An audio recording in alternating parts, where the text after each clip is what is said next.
What's up, guys? My name is Matt, and today I said I would do a Dear Bungie, so I'm going to do the Dear Bungie. I finally have my thoughts, all my ideas put together, because as I said yesterday, I wasn't quite there, so I wanted to really get my thoughts together, because I like to do these a little bit more professionally and have all my ideas figured out to where if Bungie were to take this idea, there isn't much for them to do except for code it in. I don't know the limitations of the game. Sometimes my ideas might be way out of the park and not possible, but who the fuck knows? But if you don't know what Dear Bungie is, basically I put Bungie's Twitter handle in the title, and if you like this video and your account's tied to Twitter, it'll tweet at Bungie as well as me, so I can retweet it, and maybe Bungie will see one of these ideas one time and put it in the game. But today, I wanted to talk about a trading system, and as I was coming up with ideas, I wanted to call it the black market. And now I'd be totally okay with a very simple person-to-person trading system. Like if I wanted to go to one of my buddies and say, hey, I've got like 200 spin metal, can you give me 5 shards? And that's the trade. Cool. I'm totally okay with that, but I'd like it to be more elaborate, something that's enticing, something that gives me just more daily content, more weekly content. I always try to like tie that into these ideas. So my thought is integrating a black market into the Reef. Now I say the Reef because I don't think the tower really needs a auction house or a black market per se. I think the Reef would be a good idea or a good place to have like a black market, and I keep saying black market, but let me tell you why. So it needs to a full-blown economy in the game, like an auction house. A lot of people are like, no, don't do that. It's going to ruin the game. It's going to make it too easy. Hear me out. I want this black market to be incredibly regulated. Because Bungie always talks about all the numbers they can see. I want this to be just as regulated as everything else in the game. You know, when they saw everyone getting crazy tons of engrams from the loot cave, they're like, no. They saw all the numbers. They're like, holy crap, we need to fix this. So they can balance out the economy so it doesn't tank, it doesn't become... Because we got to remember, we only have a 25k limit. And maybe the 25k limit isn't enough. Maybe bump it up to 100k for this, because things do cost like, 300, 400 for a green item, and trying to balance an economy around that, they might have to bump it up to where players can hold 100k at a time, or maybe integrate a new currency to the game that isn't Glimmer, that has a limit of 100k. So Glimmer goes to vendors and stuff, and then there's this new black market Reef currency thing that goes up to 100k, or maybe even more. Maybe it's unlimited, who knows, let people get super rich. This is an MMO-esque game. It's not an MMO, but I'd like to see an economy in it, because right now we don't have that. And in this area, I want it to not just be like something you show up and you scroll through some things. I want it to be an immersive area to where you can go over to this guy who's a hunter, and he's the black market vendor for hunters, and you can go over to another area and it's the black market guy for warlocks, where you can get things like hunter-specific legendary gear and warlock-specific legendary gear, and you could buy Hardronic Essence and Sapphire Wire, or a Titan area where you can go and get the plate steel, whatever it's called. But then I also want an open vendor for things like spin metal and Spirit Bloom and Ascendant Shards and Ascendant Energy and whatever else they add to the game later on. Because I feel that those things, yes, it sucks to go out and farm. We all have done it. We farmed and farmed and farmed. I put out plenty of guides on farming. Plenty. I mean, I've got 2 on almost every single material. I have 2 helium ones. I have 3 Spirit Bloom ones, I think. No, I have 2. I have 2 Relic Iron ones, and I have 2 helium and spin metal. I don't know what I said, but I have 2 of each, and because I know how difficult it is to farm those things. I have a video out there on how to guarantee Ascendant Shards, or how to get them, or how to get at least Ascendant something. But I wouldn't mind being able to purchase those last 2 Ascendant Shards to upgrade my gear today instead of waiting tomorrow and hoping that like maybe the public event package that you get for the first one today actually delivers and gives me shards, because sometimes it gives motes of light, sometimes it gives energies. Maybe I just need shards. But here's my thought on how they should limit it. Not only should they very heavily regulate the prices on things with this new black market currency, I feel like a player shouldn't be able to buy a ton. There's no reason a player should go out and have all this black market currency that they have, or even if we stick with Glimmer, but I'd prefer a new currency for this. That's besides the point. I don't want someone to go out there that's incredibly rich in the game to go out and buy 3,000 spin metal and tank the market. and then put it all back and make profit. I don't want merchants. I don't want Destiny merchants, people that just sit there in the auction house and play the auction house. I just want people to have quick access to maybe that last 50 or 60 or maybe even 100. And I say 100, I want it to, we already have that in the game. We have a Vanguard limit. The Vanguard marks, you can only get 100. The Crucible marks, you can only get 100. You can only do the strike once. You can only do 6 bounties a day. We have a lot of regulations already in place, so maybe with like Spin Metal and Spirit Bloom and the like, to where you can only buy 100 or so per week. To where just that little extra bit so you don't have to go out and farm it. And it resets every single week. But also I want it to have a balance to where, let's say you could purchase 100 or you could sell 100 in a week. You can't sell any more or less, so there's not these mass dumps of like 3,000 Spin Metal from one guy, or someone that just filled up their vault and all 3 characters with Spin Metal and sold it all for low price and now is rich on the market. No, it would take him weeks to sell all that. And here's why: because he sells 100, he can't sell anymore. But if he wanted to get back to where he could sell more, he'd have to purchase the amount that he sold to balance it out and make that cap be at 100.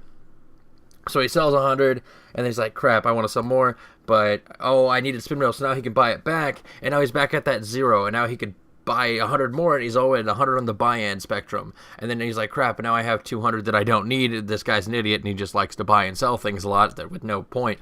But now he sells all 200, so, there's that limit. You can have 100 bought or 100 sold, or you could be right in the middle and haven't bought anything, but I think it needs to reset every week and that kind of thing.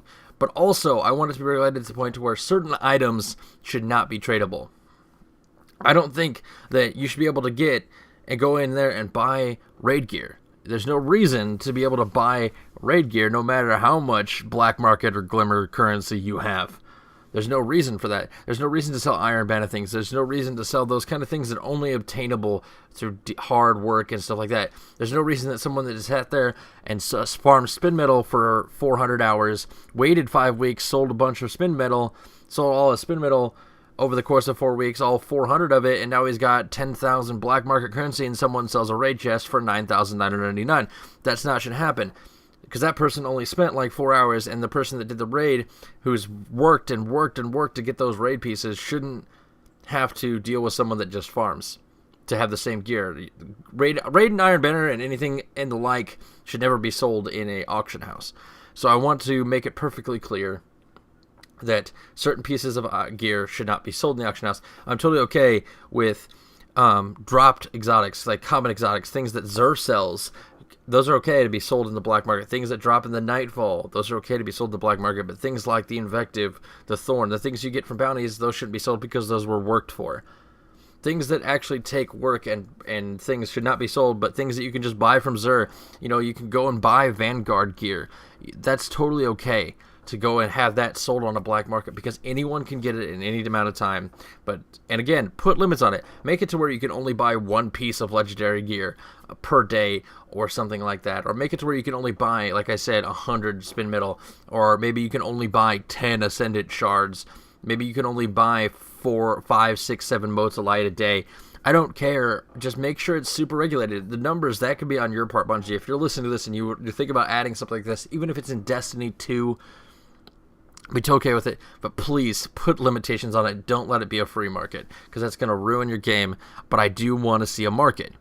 But I also want it to be even more regulated, because I really want to add daily content on top of just adding this. Make people have to work to get into the black market. Yeah, you can roam around, look at the prices, see if it's worth your time doing these things, but you're always about these daily things, and you're adding bounties in the Dark Below DLC coming up with Eris, and you're adding quests and all these things, and you're adding currency with her that only she gives, and you can only purchase it with so much reputation. You can only do certain things. Keep that mentality, but in the black market. Add a black market, like, I don't know, think of it as a black market. You're not just going to let anyone into the black market. You're going to test them in real life. I'm pretty sure whatever black markets exist in this world, they don't just like, okay, yeah, sure, you random dude, buy this kidney. Like, that's not going to happen. Make it to where you have to earn. Maybe you have to do a couple quests to get the trust of the guy that lets you into the black market to see things. And then you have to, maybe you can up your amount that you can purchase. Initially, you can only buy 10 Spin Metal a day. And then eventually you can work it up to where you can buy, however many you want. Like, you can go up to 100, or maybe it's only 10 a week, and eventually you do enough reputation, you get reputation rank 5, and now you can purchase 100. Make it to where you work. Add black market bounties. But make it to where he's like, hey, go out and I need this much spin metal. So the people that are wanting to be lazy and purchase the spin metal have to go out and farm the spin metal the first time if they want to be able to purchase it. There's so many things that you could do with this to make it to where it was balanced. That if I wanted to sell 100 and have the ability to sell 100 or ability to purchase 100 spin metal, I have to go out and complete a bounty to unlock the ability to even purchase or sell things, and then go out and complete a bounty that allows me to purchase and sell spin metal. And it requires a ton of spin metal. Make it to where I have to go out and farm 200 spin metal to be able to purchase spin metal or sell spin metal, and this can work with any item. If they want to purchase legendary chests for hunters, they have to give so many to this guy in a bounty, and they have to go out and farm, and it would take, it'd take weeks to be able to finally purchase it, but then they have that forever. There's so many things you could do with this. Tons of content could be added with a black market, and that's crazy to say, but you can do this. You could add content to people that want to be lazy. Like, yeah, I would love to go out and just purchase those last 7 shards so I could just upgrade the boots that I just got from the Iron Banner. I'd love it. I'd love to be level 30 right now, but I can't do that. But maybe if you had this black market in the game from the get-go, maybe I earned the right to purchase 10 this week, and I just bought the 10 shards and I'm good to go, and it's fully leveled up and I'm 30. There's so much you can add with this Bungie. Tons of content can be added by just adding an auction house, as long as you regulate it, add bounties, add missions. There's so many things you can do. But if you like this sort of content, normally I do these on Saturdays, but I'm doing this on Tuesday, and I apologize for the wait, because I know some of you probably came to my channel on Saturday expecting a Dear Bungie and didn't get one. But if you're new here and you like this sort of thing, click that subscribe button. Leave a like, leave a comment. If you're not new here, leave a like, leave a comment. Let me know what you think about this black market idea, because I'm interested in seeing your thoughts as well. Also, if you're new here, go down to that description. There's a link to the stream. We stream Tuesday. That's the old schedule. Thursday through Sunday, 11 to around 3 or 4 a.m. Central Standard Time. And I also am not going to be just playing Destiny. We play all sorts of games recently. I've really gotten a hook on Binding of Isaac, but that'll never be content on this channel. If I ever do Binding of Isaac content, it'll be on a secondary channel that you guys will know about. But that's my spiel. Hope you guys enjoyed this, Dear Bungie. Please leave a like especially if your account is tied to Twitter, because I want Bungie to see this. And until next time, guys. See you.